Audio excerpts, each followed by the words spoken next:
What's up, everybody? We back. R2C2. Another week. I'm back this week. Yeah, man. We had to work without you last week. We had referee Richard Jefferson sitting in. Yeah, I seen that last night. How cool was that, man? Yeah, that's a lot of pressure, though. You know what I'm saying? Like, that's a lot of work. That's good. Kudos to him for doing that shit. That's crazy. For anyone who doesn't know what we're referring to, our good friend Richard Jefferson, which if you missed last week's episode all about the KD Kyrie stuff, Richard was great. I'd recommend going back and listening. But Richard, he went through like actual officiating school over the last couple weeks. Oh, did he? He went to school and shit? Oh, yeah. He went through like really like training and schooling. I'm sure not to the extent of that you have to in order to be an actual NBA ref, but like legit schooling and training. And then he officiated the second quarter of yesterday's Knicks Summer League game. Now, see, I did not see Richard's game, but what a cool thing to actually get a feel for how difficult that job is. Yeah, no, I mean, I think it'll give you like a little perspective on, you know, when you're starting to get on the refs and all of that. I've seen like some highlights. I guess he forgot to put his hand up on one of the threes or something like that, so people were all over him. But yeah, I mean, when you get a chance to do, you know, that job, it just gives you some perspective on how hard it is. So it's cool that he did that. So that means you're going to be training to become an umpire for a spring training game next year? Never in my life would I do some shit like that. You never would. You never would do it. No, hell no. I mean, no, thanks. What's funny is, you know, you'd be terrible, and then all of a sudden, you seem like a hypocrite criticizing all these umpires, and it would take away your juice. Yeah. I mean, or I'll be really good, and they want me to do it every game. You got enough jobs. Yeah, I got too many jobs right now. I'm trying to get my golf game together. Well, I was going to say, including being a professional golfer, apparently. Man, yeah. What are you playing now? 5-6 times a week? My goodness. Man, I'm trying to play as much as possible. I just left that Tahoe tournament. American Century, right? American Century, yeah. They put on such a great event. John Miller, the NBC Sports, Gary Quinn, David Muller. They do such a good job of, you know, putting on the event and making it like a real PGA event. So it's a lot of fun to get out to Tahoe. This was my second year. I got some improvement. I tied Barkley, cuz. Very nice. And that was his best finish that he's ever finished out there. And that was my second time playing. So, you know, he's been playing for 30 years. I've been playing for 3. So I'm on my way up. You know what I'm saying? Yeah. Isn't he like a notoriously crappy golfer, though, see? You know what? Man, I played the second round with him and he's not that bad. Ah, okay. By around hole 13 or 14, he gets tired. Okay. But his swing ain't bad, cuz like nice. The hitch is gone. All right. Like, Very good. And he's driving the shit like 290, 300 yards. Like, it's crazy. Because everybody hears how bad he is, but he's a bogey golfer. Like, I would sign for being a bogey golfer for life. Anybody would fucking sign up to be a bogey golfer. Yeah. But until he gets tired, then, you know, shit starts happening. But for a good 13, 14 holes, if he didn't have to walk, I bet you he would have, I mean, it would have been close with me, him, and Woodson. But he's shooting like 90. He's shooting like 90, maybe like 85 on a good day. You know what I'm saying? I will. Where do I sign up we for that, signing up for that shit. Yeah, you man, know what I'm saying? If I could do that for life, I'm happy. Yeah, when we got paired with him on the second round, I was anxious to see him because I'd never seen him play. Yeah. I've been knowing Chuck for a long time, but never seen him, actually play with him. But man, it was a fun round to play with him. He was having fun, talking. It was just a normal round, but he's actually good, guys. It's actually pretty funny to see that he's known to be notoriously bad, but he's not that bad. We have not had him on R2C2, have we? We have not. He would come on. He would definitely come on. We should work on that, man. Yeah, for sure. Would you be comfortable shooting him a text to ask him to come on? Absolutely. That would be great. Yeah, we talked right after the tournament. Again, just talking about how funny it was that we tied. But yeah, no, it was it's funny, but I think he'd be good. He'd be a good guest to come on. He'd be great, man. Everybody also says, see, and you actually know him and have a relationship with him. I've only met him in passing. He's always been so kind, but everybody always says he is one of the greatest all-time dudes. Just like phenomenal, magnanimous, and just like unbelievably generous with his time to fans, all that stuff. Yeah, super cool. And that's what was fun. Like, because there's so many fans out there at Tahoe, and, you stop and sign so many autographs, and, just to see him be in such a good mood to do it is cool. And I think that's why we go out there, is just to be around the fans and kind of enjoy the people and hang out. Well, okay, so for people who've never, and I know a lot of our audience is familiar with the event, but for people who are not familiar with the event, can you just give them a brief overview of what the event is? See, because it's got a lot of athletes and celebs out there. Yeah, so it's a American Century Championship. It's in Tahoe every year, and I think they've been doing it now for 33 years.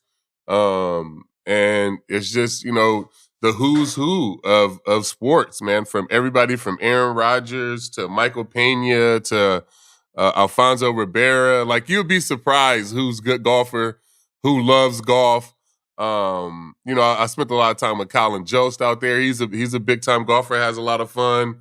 It's just a cool event, and all the guys that they pick to be in the event are really cool. They make sure that they weed out all the assholes. You know what I'm saying? So all the guys are fun. It's Marcus Allen and Emmitt Smith, and last year was Strahan and Tuck. They missed it this year, but Charles Woodson, RG3. It's just Nick Jonas. Miles Teller. It was a good crew, man. It was super, super dope.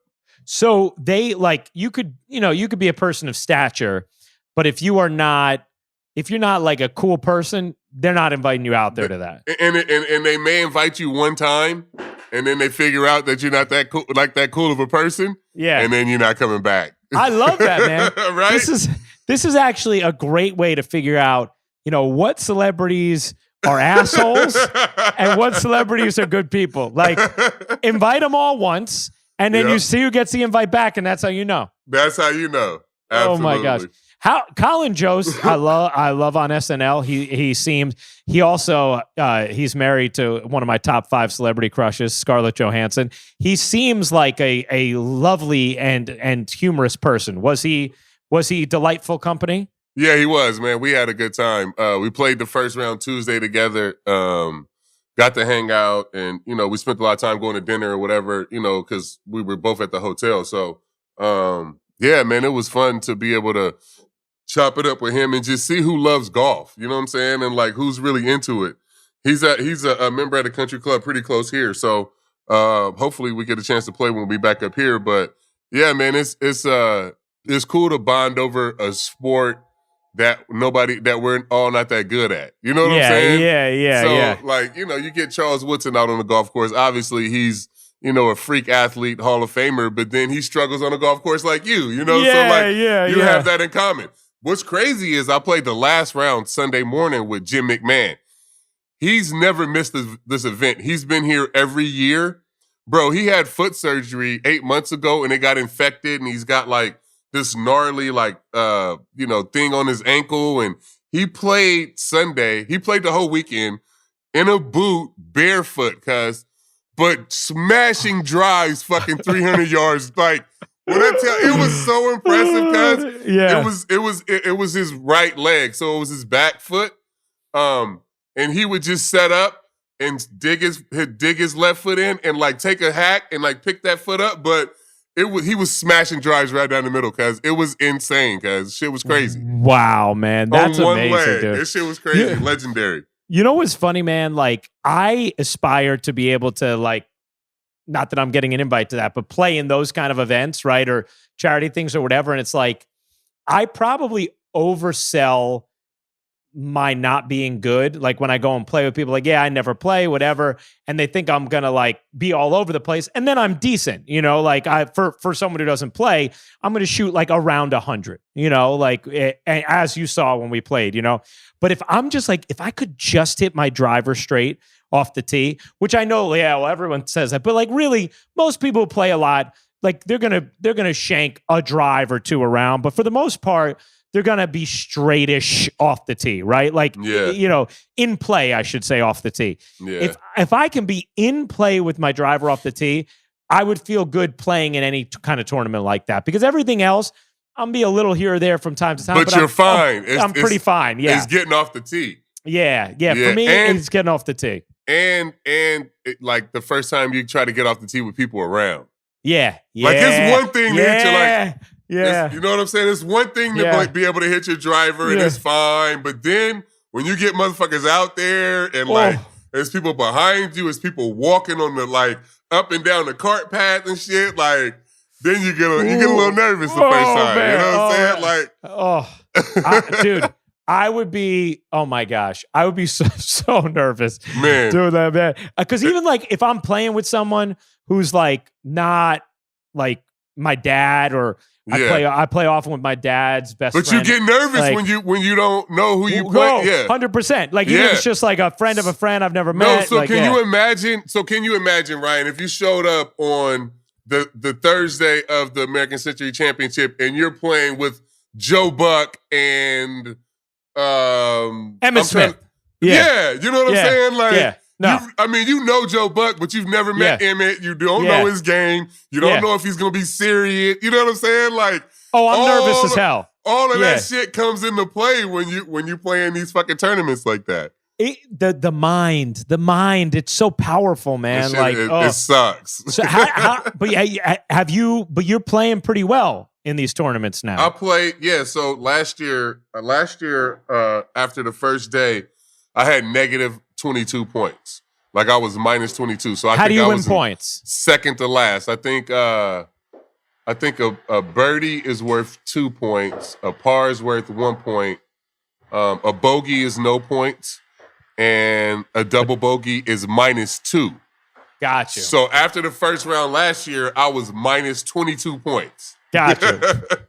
This year, after all 3 rounds, I was only minus 26. Wow. You know what I'm saying? Man, so nice. I'm on my way up. You know what I mean? Like, nice, man. Yeah. So the first day I was minus 9, and then the second day I was only minus 5. I played good the second day, and then the third day I couldn't get off the tee box.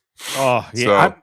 Which happens. I remember Coney used to do the event, I think, and he said it was great. He was it's so fun. It's so fun. He's actually, shout out to Coney, speedy recovery. He had hip surgery the other day, this week. Oh, really? Is he not doing the Sunday night games right now? He did last week, and that was his last one. And then this maniac did Sunday night baseball, drove through the night from Boston, and then got surgery at 7 a.m. on Monday. Yeah, like, what's wrong with that? Dude, I'm like, David, you're going to get off by the way, Sunday night's game was just a tad long. It was very Yankees-Red Sox. Yeah, but then you can't eat anyway. You go straight to the hospital, and then they put you in that sleeping shit. You're going to sleep anyway. If I'm driving through the night, I am struggling to not eat.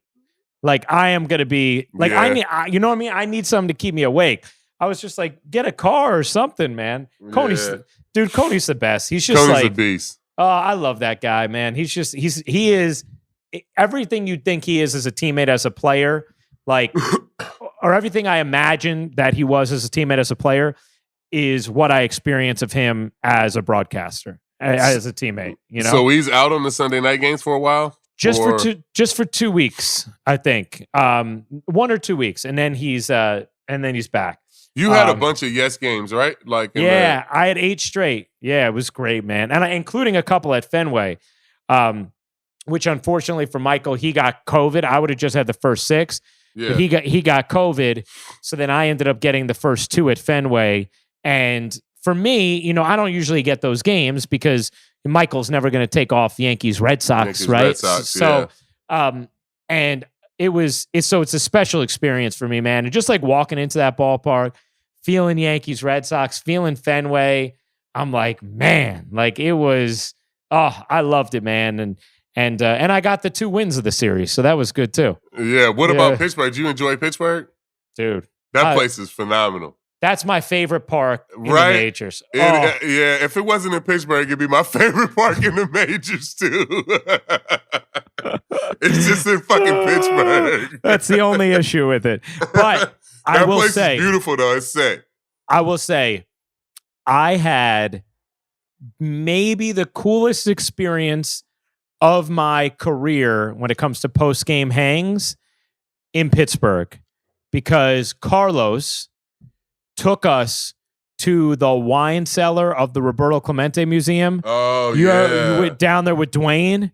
Dwayne took us down there. It was so cool, man. Like, it was incredible. And we just had, and Carlos, like, everybody had told me, and I knew Carlos a little bit from you, you know, and everybody had told me, like, dude, Carlos is like the most incredible, generous teammate. Like, what he like brought in a bunch of Robert Graham bags from everyone on the S crew. Like, dude, the way he took care of us and like set up this experience for us there, it was amazing. And he took the entire crew out. And my best friend, who I grew up with, he came out to come to a game and hang with me for a day. And so he got this experience too. Al, shout out Al. And he was just like, I'm like, dude, you hit the jackpot. You pick one game to come meet me out at. It happens to be the coolest experience I've ever had. Like, you get to enjoy it. We just had a blast listening to Carlos tell stories as we're drinking wine in the wine cellar of the Roberto Clemente Museum. Like, it was amazing, man. It was so cool. Yeah. That's super dope. So it made me feel a little better about Pittsburgh. Right? Yeah. That's like, you know, it's always kind of like, this is how I felt too about like when Kevin Love wanted to stay in Cleveland, you know? And I'm like, you know, like he apparently has a beautiful home there. He knows, like, Cleveland has a sneaky great food scene that he knows really well. And so it's like he has his spots. And so I could see where it's a great setup for him. So, like, if you have your spots, right, any city can kind of be an awesome city to be at. Yeah, 1,000%. And that was me when I was in Cleveland. I was like, oh, I mean, this can work. You know what I'm saying? Like, I can stay here for forever. It was just, it wasn't going to work with the money. You know what I'm saying? But as far as like being able to settle in Cleveland and stay, I mean, Milwaukee was the same way. Yeah. I got there and was locked in so quick and was like settled in. I was like, oh, this is great. You know what I'm saying? So, I mean, yeah, that can happen where you just get so comfortable in a place, and like you said, you have your spots and your family's comfortable there, and it's easy living, cuz. You know what I'm saying? 3 beat writers in Cleveland. By the way, I one of the series I had during this Yankee road trip was Cleveland, right? Was Cleveland, yes.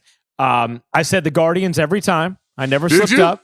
Nice. Every time. Nice. Every time. Not one time on air did I not say the Guardians. Man, once. You know how many times I got that? Did you go to the clubhouse? Did you go in the clubhouse?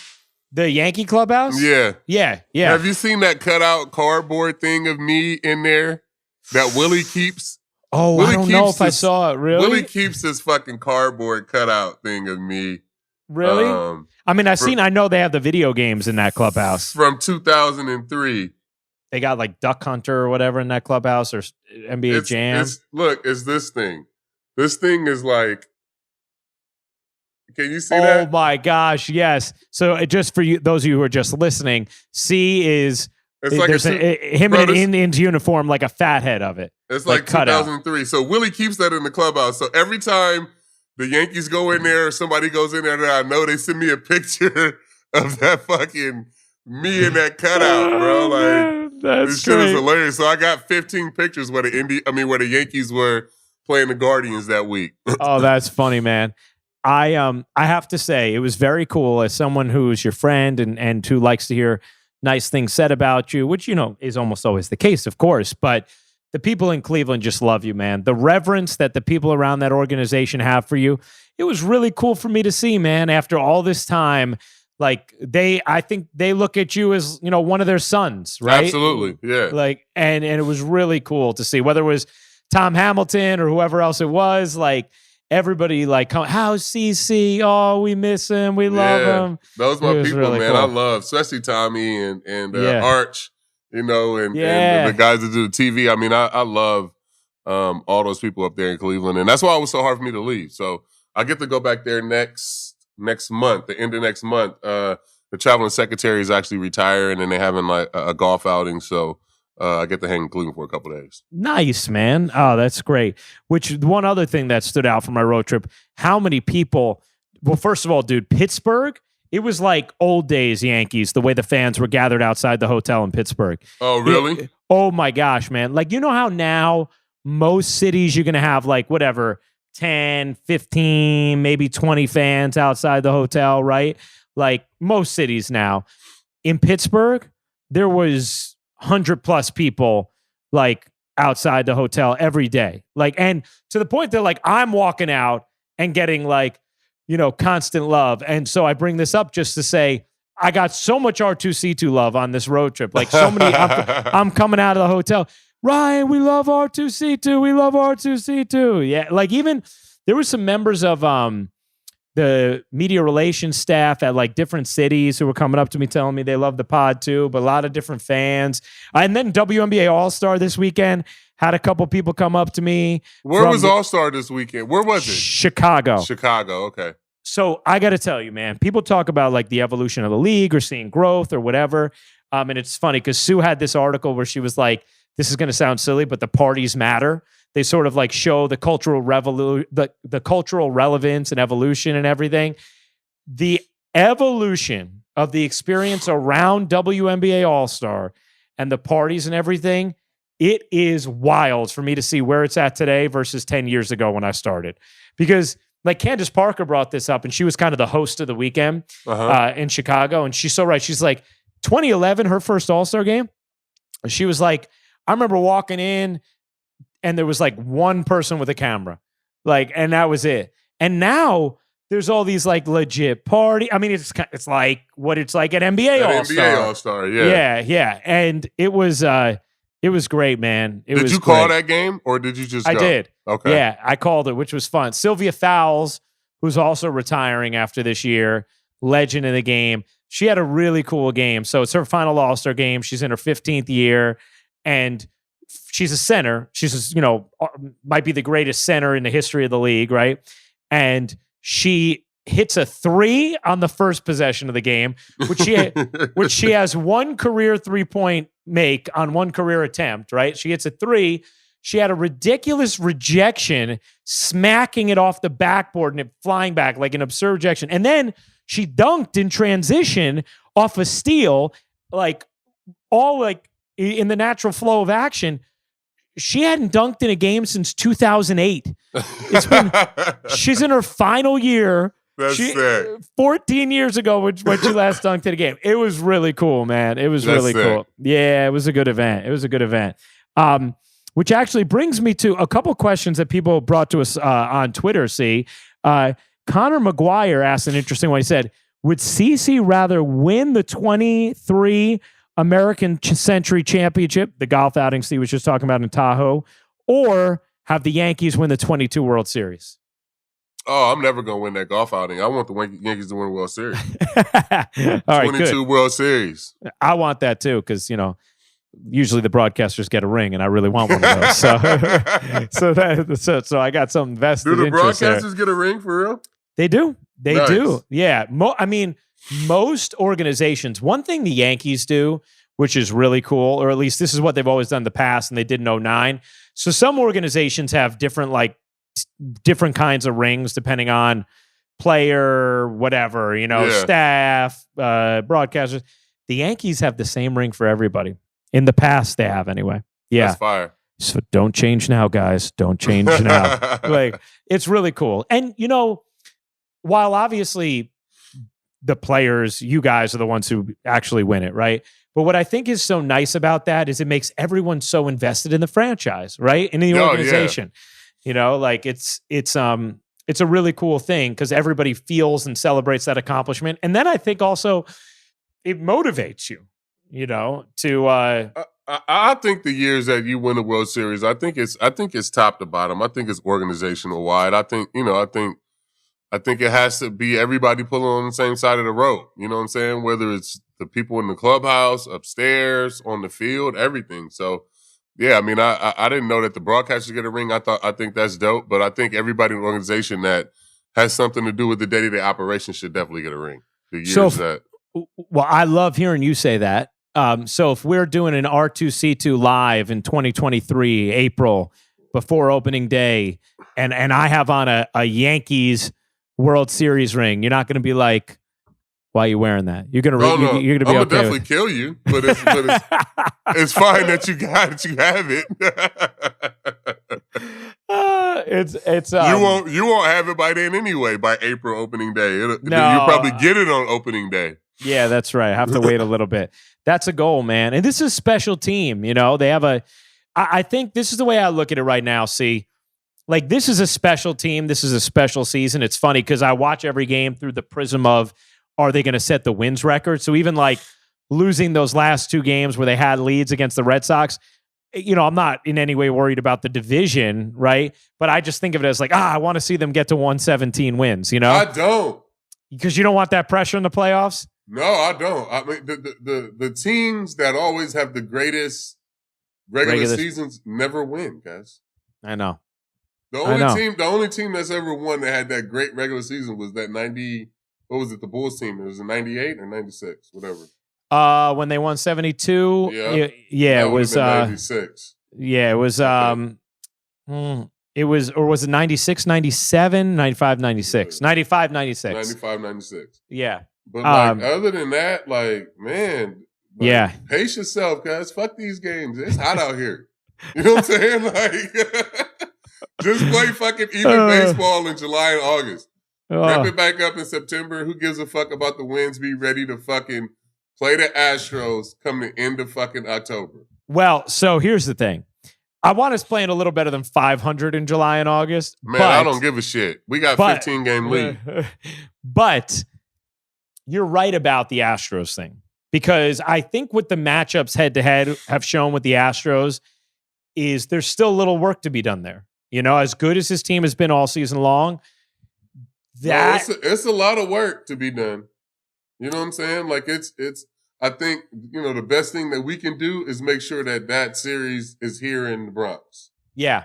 Right. You have home field. I think in the last couple years that we've played them, they've had home field. You're right. So I think the best thing that we can do is just make sure that Game 7 is going to be here. And other than that, I mean, it's 2 evenly matched teams, guys. Like, yeah. And you could maybe even give the edge to the Astros because they've been to the World Series in the last couple of years. You know what I'm saying? We haven't gotten over that hurdle. So, I mean, as magical as this season has been up to this point, we ain't even at the All-Star break. And, you know, we're gonna need maybe some bullpen help.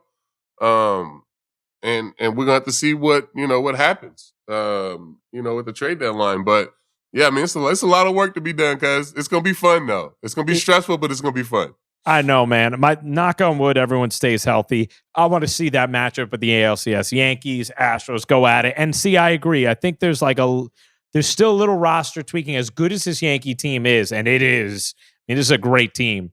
Like something, and Carpenter changes the equation a little bit because now that he can play the outfield some with the way he's been hitting, but something needs to happen with Gallo, and I think. Like, I would love to see the Yankees get in on Benintendi. I think he's the right kind of hitter for their lineup, contact-oriented. But he's a guy who's in his walk year, so you're only giving up but so much for him. Curious what it would take. But I would like his bat in the Yankee lineup. He's the kind of hitter. He's also done it in the playoffs. And Gallo, I think, he probably would be best for his career to relocate as well. Is Gallo a free agent?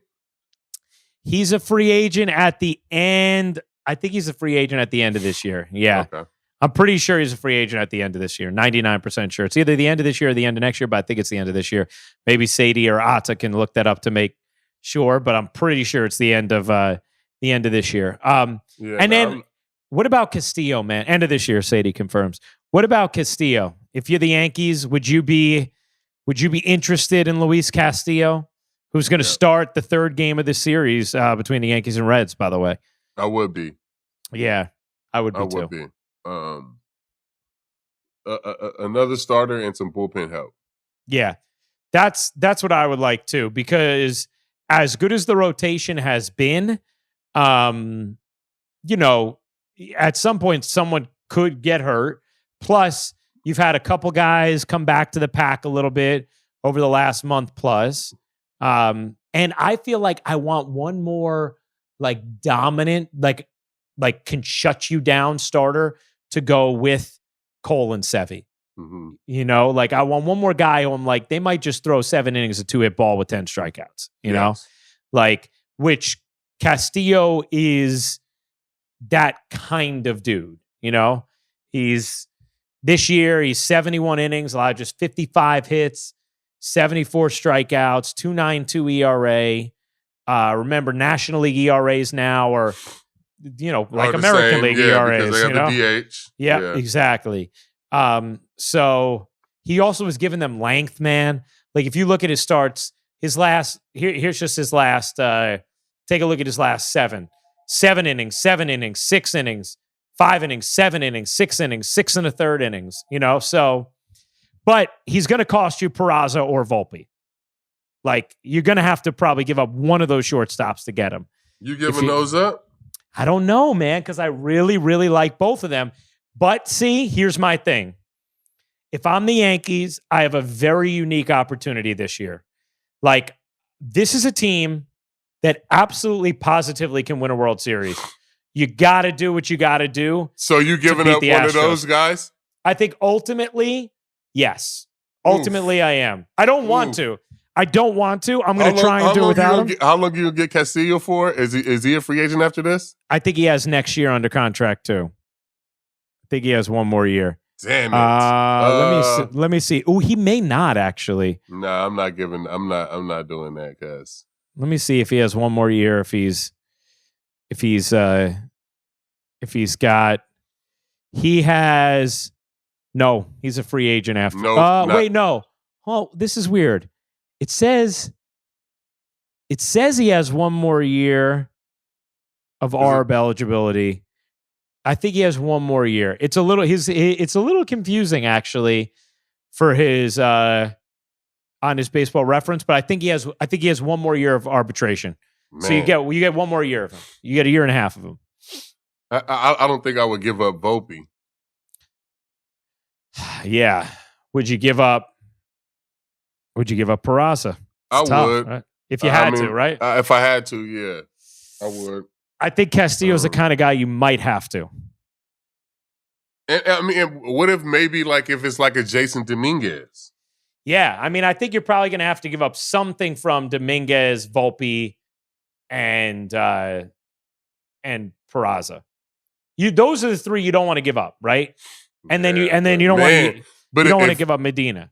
Yeah, but look at like how that worked out for the Cubs. You know what I'm saying? Like they ended up they traded those prospects and then they got Chappie and it ended up working out. You know what I'm saying? Oh yeah. So man. Oh yeah. That's why it's tough to be a GM. You know what I'm saying? Like especially in these type of years when you know that this team is set to like you know maybe do something special. But then it's just that risk of if you give up one of your guys and then it doesn't happen, it's like, fuck. Yeah, and then you see them become a perennial all-star. Yeah. Yeah, I know, man. I know. Now, along these lines, that's a tough... Look, if I'm Cash, I'm trying to exhaust everything I can without giving up one of those 2 shortstops. But if I believe that Luis Castillo is going to be the difference between me winning the World Series and not, then I'm going to do what I got to do to have him. But if you don't believe that, if you don't believe he's the difference, then you're not giving up one of those guys. Yeah. But true. This kind of leads to another Twitter question we got. See, where was this one? Max Greenfield said, who's your favorite do you have a favorite young player in the Yankee system? I know you've mentioned Luis Medina in the past. Yeah. Man, I think right now, I guess it would be Volpe. You know what I'm saying? Just watching what he's been able to do, at AA. I'm excited to see him in the Futures game. I'll get to see him out in LA on Sunday. So I guess just right now it will be him. Yeah, I mean, he's one of the best prospects in the game. So I would go Volpe. And by the way, he's crazy fast. He already has 35 stolen bases. Which kudos to the Yankees organization as a whole for the way they've like tapped into the running game. They've been running a lot down there, which is great. You know what I'm saying? Which is something that, we traditionally haven't done. So I think that's awesome. And then at the big league level, they're top 5 in stolen bases, which is incredible, and limiting the running game, which Boone pointed to for like some of the main reasons why they're better this year. That was one of the first things he brought up, the way they've improved on both sides of the running game. See, how about Volpe defensively? I haven't gotten to watch him much. How does he look at short to you? Man, or have you seen it? I haven't really seen much of him playing shortstop. That's why I'm excited to be able to get a chance to see him in the second half. He's right here in Somerset, so as the summer kind of calms down, I'll be able to get a chance to go see him play some defense and watch him a couple of games in a row. I mean, it's one thing to see highlights, but you have to see it. You have to see a guy like for a series. You know what I'm saying? Dude, it's so true. Like it's no different. When I think this all the time, NBA wise. Which in basketball, I think sometimes it's easier than in baseball, right? To see a guy and kind of get a feel. But like when you watch a guy day in, day out, you're like, okay, like I know this player contributes to winning in this way or they don't. I know they cover this ground or they don't. Like watching Glaber day in and day out at short versus second, right? It's very clear. Like at second base, he is a plus defender. I watch him day in, day out. I'm like, that guy can really field over there, covers ground. At short, it was like, regardless of what metrics say at a different moment, which eventually they weren't kind to him, but you're kind of like, no, like, he doesn't look as comfortable. And you can kind of tell, right? Like, I'm trying to think of who those kind of players were who you watch, every day. You know what? IKF is a guy who I watch at shortstop and I'm like, I feel like he covers really good ground to his left, watching him day in, day out, compared to what I've been used to in recent years at short, right? And I feel comfortable with it like that. He also may like botch a routine throw every once in a while. Like this is the kind of thing you learn watching him over time, Like, and I like basketball wise, dude. It's funny how many guys who you think like, oh, that's a good role player or whatever. You watch them every day then on your team, like when they come to the Nets and I see them all the time and I'm like, I don't think that guy's in a championship rotation, like, I don't see it, like, or like you kind of know, like, they're not handling that, or like they do something that you can only see if you watch them a lot of times, like, like dumb take fouls, like that kind of thing, or knack for a big shot. Like, so I agree. It'd be good to see Volpe for a bunch of games. Yeah, and then get a feel for it. Nick Reddings 20 says, best Jeter moment. What's your favorite Jeter moment? I think my favorite Jeter moment was probably the last game that he played. When he got the base hit against Baltimore. Just the way that kind of all played out. You know what I'm saying? I think it would have been super anticlimactic if we would have just won that game. You know what I'm saying? The way it was happened, like it was kind of a boring game. He hadn't really done anything. Well, he had to double his first at bat off the wall. But like, that was early in the game and like you wanted something like to celebrate at the end. So the way it kind of all played out, D-Rob hadn't given up any runs in the ninth inning, that whole year. And then he gave up 3 or 4. Like, it was just crazy.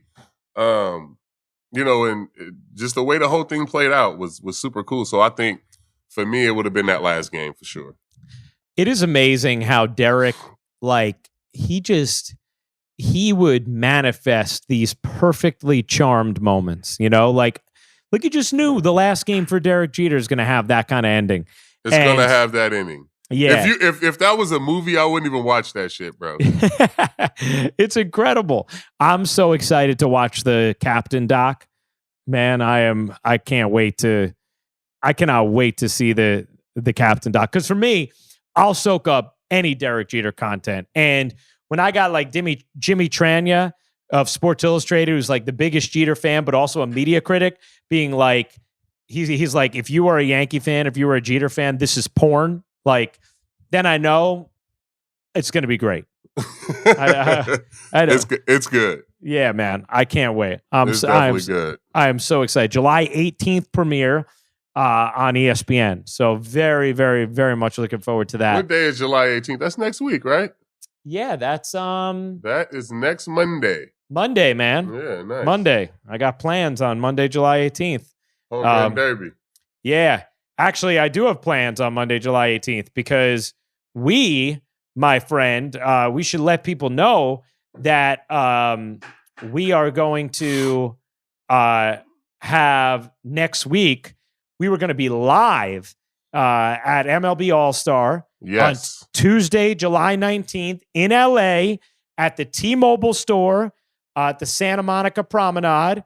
We're recording at noon Pacific with a live audience. It's 1410 3rd Street. So fans, come to the T-Mobile store. Check us out. We're going to be recording a live pod for an hour and a half beginning at noon Pacific. Really excited for that, see. That's going to be a blast. It's going to be a great vibe in LA. Nah, it's going to be fun. This is going to be our first time doing a live show, so I think it's going to be lit, man. Especially at All-Star, like people are going to be excited to be, at the game. We're doing it the day of the game. So it's just going to be fun. I mean, All-Star this year is going to be lit because, it's in LA. Jeter's got his doc coming out. His ass is going to be there. Like, it's going to be a lot of fun this weekend. So looking forward to it, man. I think Tuesday's going to be fun. It's going to be dope. Is Derek throwing a party out there? See? Couple. He is, really? Couple. Really? What are the chances you could get your boy into Derek's party? Nah, I got you. I just got an invite for one, but I'm about to text him. Like, one of the times is like all fucked up. I'm like, why would you pick this time for this party? Like, is it like a brunch? No, it's like he picked one of the parties is like right at the time of one of the events. Oh, really? Yeah. Really? Got you. Yeah. Well, but we good because we locked in. Yeah. I got you out there. All right, good. That's what I like to hear. I'll change my flight if that's what it takes. Make sure I get in for it. It's parties. It's parties. Fanatics is having a party. Players Alliance, we're having a party Sunday night. It's gonna be a lot of fun.